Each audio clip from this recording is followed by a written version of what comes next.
दोस्तों, जय श्री राम, जय बालाजी महाराज। कैसे हैं आप सब? आशा करता हूँ कि आप सब बिल्कुल ठीक होंगे।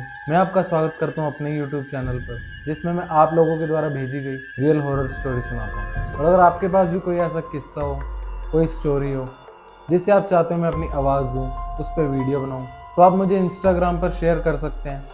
ये मेरी इंस्टाग्राम ID है, तो आप मुझे इस पर DM कर सकते हैं। दोस्तों, ज़्यादा टाइम ना लेते हुए शुरू करते हैं आज की हॉरर स्टोरी। गाइस, जिन्होंने हमें आज स्टोरी भेजी है उनका नाम क्रिश है और वो दिल्ली में रहते हैं। ये किस्सा ज़्यादा पुराना नहीं है और ये स्टोरी उन्हीं के साथ हुई थी जो आज मैं आपको सुनाऊंगा। और ये स्टोरी उनके साथ तब हुई थी जब वो 11th क्लास में पढ़ते थे और वो अपनी गर्मी की छुट्टियों में बिहार गए थे अपने गाँव। और उन्होंने बताया कि वो हर साल गर्मी की छुट्टियों में अपने गाँव जाया करते थे।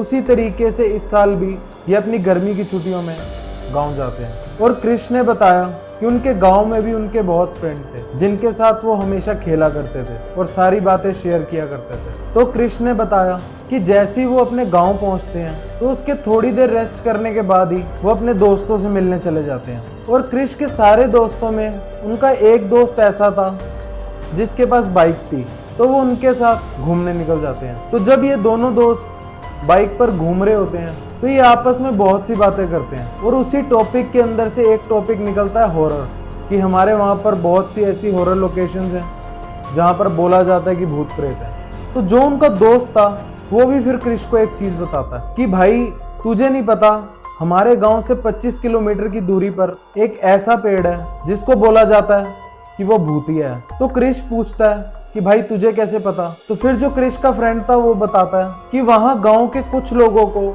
जब वो रात को आया जाया करते थे तो उनको आवाजें सुनाई दिया करती थी। तो जब ये बात फैलती है वहां पर कि यहाँ पर आवाजें सुनाई देती हैं, तो वो वहां पर एक पैरानॉर्मल इन्वेस्टिगेटर को बुलाते हैं। तो जब वो वहां पर इन्वेस्टिगेशन करता है तो वो लोकेशन सच में हॉरर निकलती है।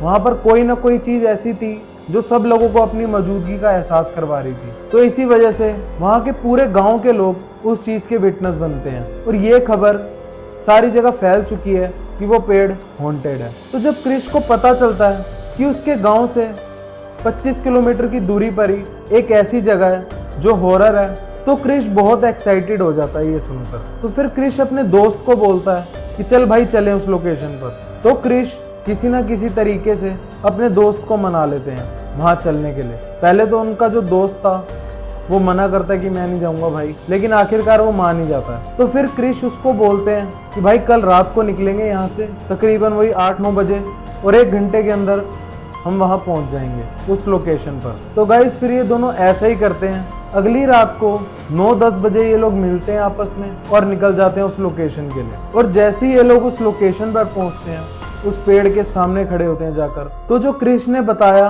कि भाई वो पेड़ अगर हॉन्टेड ना भी हो, लेकिन जो वहाँ का एटमॉस्फेयर था, जो वहाँ का माहौल था, वो उसको बिल्कुल हॉरर बना रहा था। क्योंकि उस पेड़ के कुछ किलोमीटर के दायरे पर ना तो कोई लाइट थी और ना ही कोई रोड। वो पेड़ बिल्कुल हट कर लगा हुआ था सड़क से और वहाँ पर बिल्कुल सुनसान था, कुछ भी नहीं था, बिल्कुल शांत माहौल, जैसे वहाँ पर कब से कोई ना आया हो, इस तरीके का वहाँ पर माहौल था। बस उस पेड़ के आसपास और कई चुनियाँ पड़ी हुई थी, उसके अलावा कुछ भी नहीं था उस जगह पर। और क्रिश और उनके दोस्त को भूत प्रेतों से ज्यादा इस चीज का डर था कहीं वहां पर कोई चोर ना हो, क्योंकि ऐसी लोकेशनों पर चोर उचक्के बहुत होते हैं जो कि खुद ही उस लोकेशन को बदनाम करते हैं ताकि वो लोकेशन सुनसान रहे और अगर गलती से भी कोई वहां से निकले तो हम उन्हें लूट लें। तो खैर क्रिश और उनके दोस्त उस लोकेशन पर 1 से 1.5 घंटा रुकते हैं कि शायद उन्हें कुछ फील हो यहाँ पर।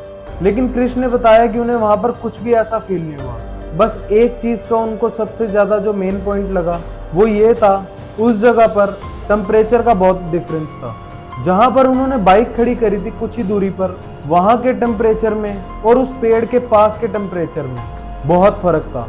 जब वो अपनी बाइक के पास खड़े थे पहले, तो उस जगह पर उनको गर्मी लग रही थी, क्योंकि मई जून का महीना है, तो आपको पता है कि उस टाइम पर इंडिया में कितनी गर्मी पड़ती है। लेकिन जैसे वो लोग उस पेड़ के पास गए, वहां पर उनको ऐसा फील हो रहा था जैसे अक्टूबर या नवंबर का महीना हो, ठंडी ठंडी हवा लग रही थी उनको उस टाइम पर। तो ये उन्होंने एक पॉइंट जरूर नोटिस करा था वहां पर। तो गाइज ये दोनों जब खड़े होते हैं उस जगह पर और टेम्परेचर की बात कर रहे होते हैं, इतने में ही क्रिश अपने फ्रेंड को बोलते हैं कि भाई अगर हम कल को लोगों को बताएं भी कि हम इस लोकेशन पर होकर आए हैं तो कोई हमारी बात पर यकीन नहीं करेगा।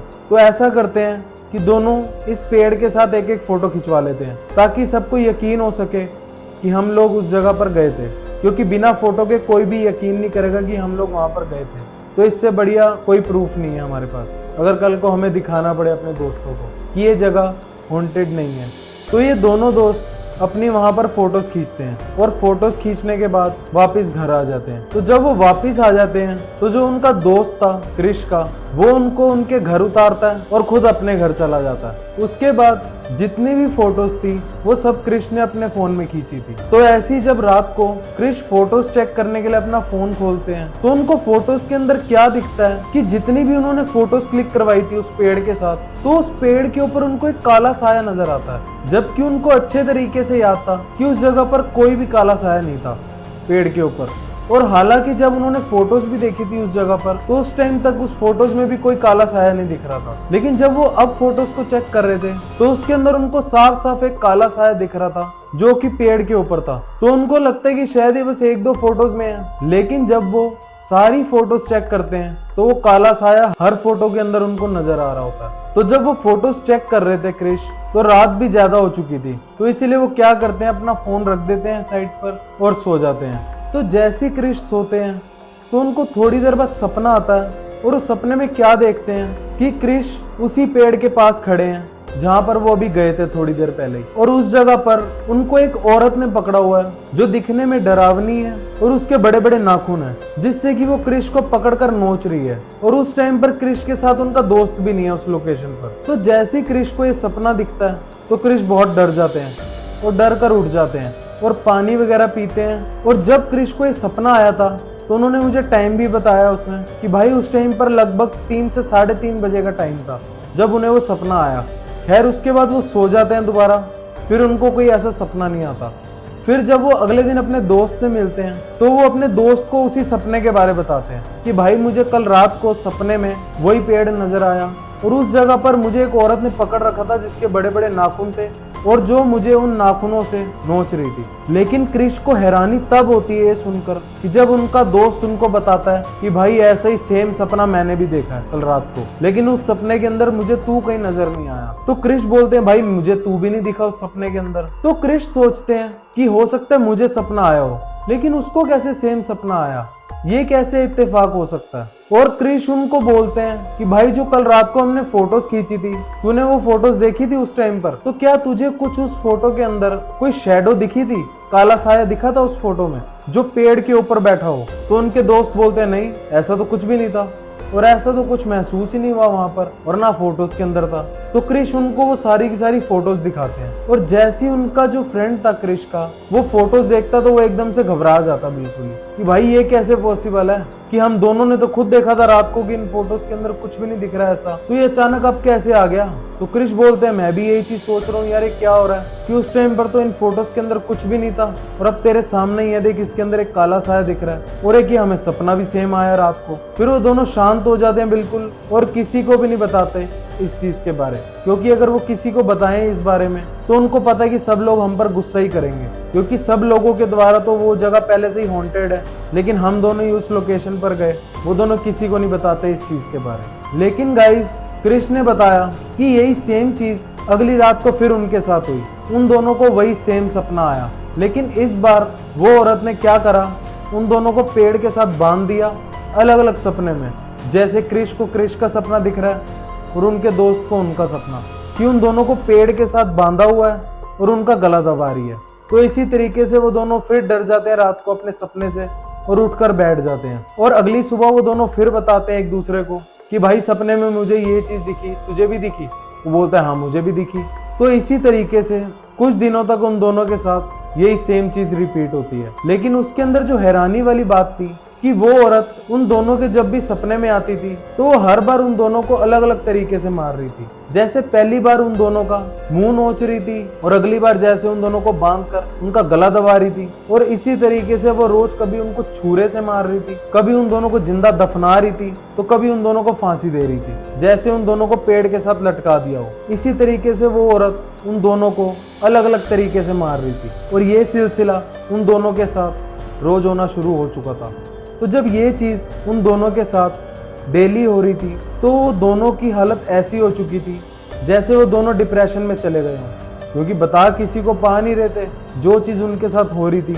तो इसी तरीके से तो जब उन दोनों को लगता है हार कर कि अब हम दोनों के बस का नहीं है इस चीज़ को संभालना, हम दोनों से नहीं झेला जा रहा इस चीज़ को, तो वो दोनों के दोनों क्या करते हैं, अपनी अपनी फैमिली को बताते हैं ये चीज़। तो पहले तो उनकी फैमिली उन दोनों के ऊपर बहुत गुस्सा करती है कि तुम लोगों को पता है कि वो जगह हॉन्टेड है, उस जगह पर कुछ ऐसा है जो अपनी मौजूदगी का एहसास करवाता ही करवाता है, और एक बंदे ने उस चीज़ को नहीं फील करा, पूरे के पूरे गांव ने उस चीज़ को फील करा हुआ है, तब भी तुम लोग उस जगह पर गए। तुम बच्चे थोड़ी ना हो जो ये सब कर रहे हो, तुम्हारी जान भी जा सकती है इस चीज़ से। इन चीज़ों के साथ मजाक नहीं करना चाहिए, तुम्हें कितनी बार तो समझाया है दोनों को। तो इस तरीके से उनकी फैमिली उन दोनों को डांटती है। उन दोनों की फैमिलियाँ उनको एक बाबा के पास लेकर जाती हैं जिनके बारे बोला जाता था कि उनके अंदर देवता आते हैं और वो चौंकी लगाते थे। तो जब उन दोनों की फैमिलियाँ उनको लेकर जाती हैं उन बाबा के पास, तो वो बाबा देखते सार बोल देते हैं कि ये दोनों के दोनों किसी ऐसी जगह पर गए हैं जहाँ पर भूत प्रेतों का गढ़ था। ये किसी ऐसी जगह पर होकर आए हैं और वो चीज़ें इन दोनों के ऊपर हैवी हो चुकी हैं, जिस वजह से इन दोनों की रातों की नींद हराम हो चुकी है। तो फिर वो दोनों की दोनों फैमिलियाँ बाबा जी को सारी चीज़ बताती हैं। तो साथ ही साथ बाबा ये भी बताते हैं कि शुक्र मनाओ तुम दोनों के दोनों बच गए, क्योंकि तुम दोनों की भगवान के अंदर आस्था भी बहुत है, जिस वजह से वो चीज़ तुम्हारा कुछ ज़्यादा नहीं बिगाड़ पाई। वरना जो चीज़ तुम दोनों को सपने में दिखती थी वही चीज़ वो सारे के सारे प्रेत तुम दोनों के साथ कर सकते थे। तो खैर फिर उनको वहाँ पर वो बाबा जल पिलाते हैं और उनके हाथ पर एक अभिमंत्रित धागा बांध देते हैं और बोलते हैं कि वैसे तो वो आत्मा अब कुछ नहीं कर सकती तुम्हारा, लेकिन फिर भी कभी इस धागे को अपने हाथ से मत उतारना, इसको हमेशा बांध कर ही रखना और ये धागा हमेशा तुम्हारी रक्षा करेगा बुरी शक्तियों से। लेकिन साथ ही साथ बाबा ने ये भी बोला कि आज के बाद तुम दोनों ऐसी किसी भी जगह पर मत जाना कि जहाँ पर लोग बोलते हो कि भूत प्रेत हैं। ऐसी जगहों पर तुम अब बिल्कुल मत जाना, क्योंकि हर बार किसी चीज को जाकर देखना अच्छा नहीं होता, क्योंकि उन चीजों को लगता है तुम उनको चैलेंज करने आए हो, क्योंकि जो वो चीजें हैं वो अपने आप में खुश हैं और तुम बेवजह उन जगहों पर जाकर उन चीजों को छेड़ते हो। लेकिन बाबा ने बोला तुम शुक्र मनाओ कि ये चीजें तो हल्की थी जिनसे तुम बच गए, वरना अगर कोई चीज ज्यादा हैवी होती, ज्यादा पावरफुल होती तो वो तुम्हारे साथ पता नहीं क्या क्या कर सकती थी। लेकिन भगवान की कृपा है जो तुम लोग बच गए। सो गाइज ये थी क्रिश की स्टोरी। सो आशा करता हूँ गाइज आपको स्टोरी अच्छी लगी होगी। अगर स्टोरी अच्छी लगी हो तो प्लीज़ चैनल को सब्सक्राइब करें, वीडियो को लाइक करें, शेयर करें और आपकी जो भी राय हो इस वीडियो से रिलेटेड आप प्लीज़ मुझे कमेंट सेक्शन में ज़रूर बताएं। और अगर आपके पास भी कोई ऐसा किस्सा हो, कोई हॉरर स्टोरी हो जिसे आप चाहते हो मैं अपनी आवाज़ दूं, उस पर वीडियो बनाऊं, तो आप मुझे इंस्टाग्राम पर भेज सकते हैं। ये मेरी इंस्टाग्राम आईडी है, तो आप मुझे इस पर DM कर सकते हैं। सो दोस्तों मैं मिलता हूँ आपसे अगली एक और नई वीडियो में, तब तक के लिए सी यू।